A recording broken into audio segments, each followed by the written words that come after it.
그 있는 그대로 말씀을 드리겠습니다. 그 16년에 그 대북 임무 준비를, 중요한 임무 준비를 했습니다. 그리고 그걸 한 6개월 정도 이렇게 계속 준비를 했는데, 그 지시 중에 하나가 다른 뭐 불합리한 지시도 있었는데, 그건 제가 다 안고 가고 할 수 있지만, 또 안전하게 제가 만들면 되는데, 노상원 사령관이 그 임무 끝나고 요원들을 제거하라고 그렇게 지시를 했었습니다.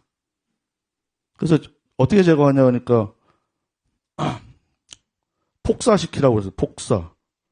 그래서 폭사의 방법이 그 원격 폭파 조끼를 입혀가지고 임무 끝나면은 들어오기 전에 폭사시키라고 그래서 저런 잔인한 면, 반인륜적인 면을 봤기 때문에 그 계엄 수첩에 적힌 용어들이 전혀 낯설지 않았습니다. 처장님. 네, 말씀하십시오. 옆에 이상민 장관 계시고 옆에 사무총장 계세요. 대단히 신뢰한 말이면 한 분은 구수하셨죠? 윤석열. 그리고 귀하께서는 팔수하셨죠? 매우 친하시죠? 그리고 옆에는 한 분은 고등학교 후배님이시고 한 분은 친구분이십니다. 그런데 이런 판에 이완규 법제처장이 어떻게 헌재의 정치적 편협성 등을 이야기할 수 있습니까? 헌법 111조 아시죠? 압니다. 거기에 국회가 선출이라고 돼 있어요? 추천이라고 돼 있어요? 선출하고 돼 있습니다. 예? 선출한 자를 임명하는 선출하는 자로 돼 있죠. 그렇습니다. 임명한다로 돼 있죠. 그렇습니다. 그렇죠? 그렇습니다. 현재형입니다. 임명한다. 그거는 의무고 자연법으로 실행해야 되는 거예요. 영어로 할 때는 법에 대해서 shall이라고 쓰죠. will이라고 표현하지 않고 shall은 해야 하는 거예요. 의무. 다른 판단 요소가 헌법 111조에 단 한 글자도 안 들어가 있어요. 근데 어떻게 이완규 처장이 이런저런 말을 할 수 있어요? 들어가세요. 말 들을 필요 없어요. 들어가십시오. 알겠습니다. 아까 선출이라고 하지 않고 추천이라고 했어요. 그죠? 그래서 제가 선출이라고 환기시켰죠? 맞아요. 선출한 건 맞는데. 그러니까 추천이야. 그러니까 증인께서는 헌법을 모른다 이거예요. 거는 자, 대통령이 임명 됐어요. 임명권이 아닙니다. 권한이 아니에요. 임명한다는 건 의무예요. 제2군단 부군단장님. 네, 부군단장입니다. 그 문상호 사령관이 법정에 나와서 대통령에게 여러 번 계엄 반대했다라고 말을 했어요. 가능한 이야기입니까? 문상호 사령관은 대통령을 만난 걸로 없는 걸로 알고 있습니다. 그러니까요. 그렇죠? 그리고 네. 노상원이 있고 김영현이 있는데 이를 제끼고 대통령에 여러 번 반대했다 이런 의사 표시할 수 있습니까? 없죠. 만난 적도 없고. 네, 오로지 김영현, 노상원을 통해서 명령 지시 받은 거죠. 그렇습니다. 그런데 왜 노상원은 김영현과 문상호에 대해서 이렇게 영향력이 있을 수 있을까요? 답변해 주십시오. 저는 다르게 보는 게 김용현 장관이 노상원한테 영향력이 있고 노상원 사령관이 문상호 사령관한테 영향력이 있고 또 그거는 제가 저도 현직에 있지만 그것을 계엄을 준비하고 실행하고 하는 문제는 사실 노상원 사령관을 보고 할 수는 없습니다. 그 위에 있는 장관이나 대통령을 보고 하는 거지. 예. 그래서 영향력 같은 거는 장관이나 오히려 그 위에 대통령 때문에 준비하고 실행하는 걸로. 문상호는 김용현이나 대통령을 보고 준비를 했다 이 말씀이죠? 네, 군대 조직 특성상 그렇습니다.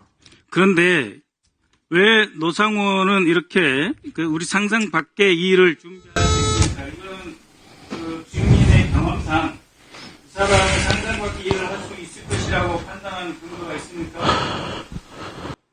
제가 16년에 속초 부대장, HID 부대장 할 때 그때 노상원 사령관이 굉장히 관심을 가지고 임무 준비를 많이 시켰습니다. 그때도 지시하는 게 일반적이진 않고 좀 시나리오, 영화 이런 데서 보는 거를 많이 응용해가지고 하는데 계엄 수첩에 나오는 용어들은 다른 사람들은 그거를 그냥 혼자 상상이라고 이렇게 일반적으로 생각을 하던데 저는 노상원 사령관이라고 사령관이면 가능하다고 판단을 했습니다. 그건 제가 겪은 경험 때문에 그렇습니다. 그래서 이거를 제가 얘기를 해야 되나 말아야 되나 굉장히 고민스러운데 그 있는 그대로 말씀을 드리겠습니다. 그 16년에 그 대북 임무 준비를, 중요한 임무 준비를 했습니다. 그리고 그걸 한 6개월 정도 이렇게 계속 준비를 했는데, 그 지시 중에 하나가 다른 뭐 불합리한 지시도 있었는데, 그건 제가 다 안고 가고 할 수 있지만, 또 안전하게 제가 만들면 되는데, 노상원 사령관이 그 임무 끝나고 요원들을 제거하라고 그렇게 지시를 했었습니다. 그래서 어떻게 제거하냐 하니까, 폭사시키라고 그랬어요. 폭사. 그래서 폭사의 방법이 그 원격 폭파 조끼를 입혀가지고 임무 끝나면은 들어오기 전에 폭사시키라고 그래서 저는 그 얘기 듣고 이건 같이 이게 하면 안 되겠다 이런 생각이 들었고, 그 앞에서는 얘기를 안 했는데 속으로는 뭐 굉장히 좀 이렇게 막 그 쌍욕 같은 게 나왔고, 전화 끊고 나서도 계속 저 혼자 막 그런 어떤 감정과 뭐 자연스럽게 막 욕을 막 뭐 뱉기도 했는데, 결국은 그거를 얘기를 안 한 건, 얘기하면은 또 뭐 부대장도 교체되고 다른 방법을 할 수 있기 때문에 결국은 그걸 제가 안고 제가 준비 안 하기만 하면 되는 거니까, 저는 100% 안전하게 다 살려서 돌아오는 게 목표이기 때문에 그런 지시가 있었기 때문에 그때 그 사람의 어떤 그런 잔인한 면, 반인륜적인 면을 봤기 때문에 그 계엄 수첩에 적힌 용어들이 전혀 낯설지 않았습니다. 이상입니다. 저는 뭐 충격적이라서 이 정신이 지금 아주 황홀주경입니다. 네, 하십시오. 네, 하십시오. 네. 2분 넣어주세요. 그래서 부군단장님은 이미 그때부터 노상원에게 너는 고집이 세지 아직도 그러냐 하는 분으로 이렇게 찍혀 있었겠네요. 그때는 티를 안 냈습니다. 그게 티를 내서 의미 있는 게 아니고, 예. 또 그분 성격이 뭐 제가 그걸 안 하면은 또 어떤 거기 교체를 해가지고 할 수도 있기 때문에 그건 제가 안고 가면 되는 거고, 노상원 사령관은 특수의 비전문가이기 때문에 뭐 제가 안 하면은 안전하게 임무하고 복귀시키면 되는 겁니다. 그렇죠. 문상호도 특수 비전문가죠. 네. 820이 아니죠. 네. 그러면 김용현은 왜 노상원을 가까이 두고 22번씩 만나고 거의 매일 통화를 하고 12월 3일 4일은 거의 하루 종일 폰을 갖고 있었는데, 왜 김용현은 노상원을 써야 됐을까 하는 거하고, 두 번째는 수거 대상, 수집소, 북한군 복장, 미군 사례, 정치 납치, 백령도 작전, NLL, 북한 도발 유도, 이런 것들의 메모는 김용현하고 대화의 결과 아니겠습니까? 김용현 장관이 노상원 사령관을 중용하는 이유는 뭐 제가 같이 근무했기 때문에 모르고, 제가 들은 얘기는 수방사령관 할 때 군사관리관 있으면서 그때 굉장히 친밀해졌다라고 얘기를 들었고, 또 노상원 사령관이 이 부하들 다루는 거하고 또 자기한테 도움이 되거나 마음에 드는 상급자한테 대하는 거하고 많이 틀리다고 들었고, 굉장히 인정을 받았던 것 같습니다. 그때부터 신뢰가 조성됐던 것 같고, 그리고 뭐 백령도나 이런 데 북한 지역의 어떤 임무 같은 거 사령관을 했기 때문에, 그 속초 우리 특수부대는 북한 전 지역에 그 임무 지역이 있습니다. 그게 뭐 변경되거나 새롭게 바뀌거나 뭐 남북 관계에 따라서 뭐 안 하거나 하거나 뭐 이런 경우가 있는데, 백령도라는 데는 항상 저희의 서해 쪽에 항상 관심 지역이기 때문에 거기는 항상 뭔가는 준비를 하고 위원장님, 있습니다. 지금 증언하는 자가 자신이 얘기하는 것에 대해서 하는데, 잠깐만요. 지금 군사적인 상당히 중요한 얘기들을 잠깐만요. 지금 무분별하게 얘기를 하고 있습니다. 장관님, 가만히 계세요, 지금. 네.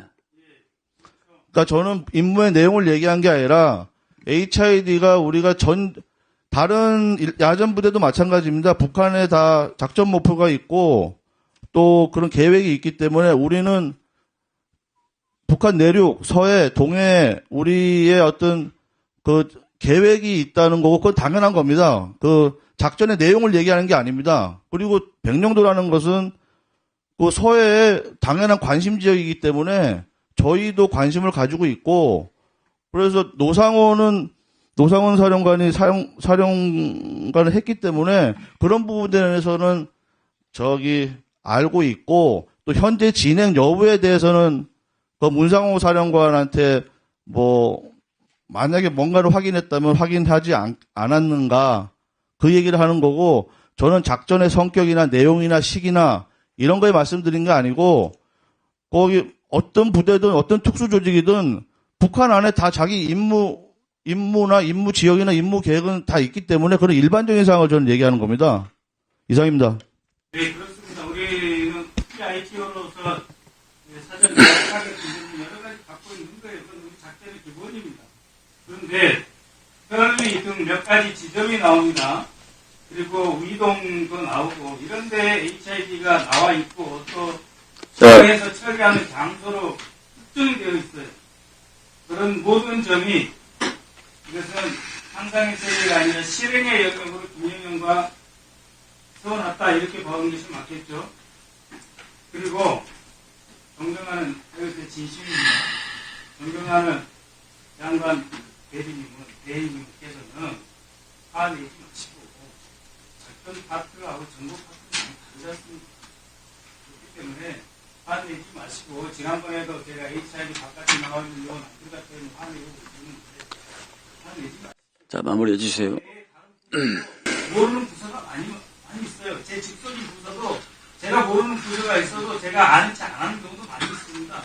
그러니까 장관 직무대행께서 다 아시고 아셔야 되지만 모르는 부분도 있을 수 있는 겁니다. 저게 조직이 큰 국방부의 특성이고 우리 군의 특성이고 국정원도 마찬가지예요. 그러니까 존경하는 장관 직무대행께서는 여러 가지 하나씩 하십니다. 네. 자, 우리 박민우 장군님, 2016년도에 특수 임무를 마치고 돌아온 요원들을 노상원이라는 사람이 경련을 못 올지언정 폭파시켜야겠다는 말이 이게 사실입니까? 네, 사실입니다.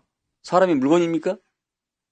그래서 제가 분노한 겁니다. 그걸 또 부하들한테 얘기는 하지 않았습니다. 노상원이 얘기한 걸 저도 확인했고, 저만 알고 있었고, 그래서 그 당시에 그 기억이 있기 때문에, 노상원하고 뭘 이렇게 한다는 게 저는, 만약에 제가 여단장 있었으면은, 노상원하고는 안 했을 겁니다. 네, 금수만 또 못한 사람이구만요.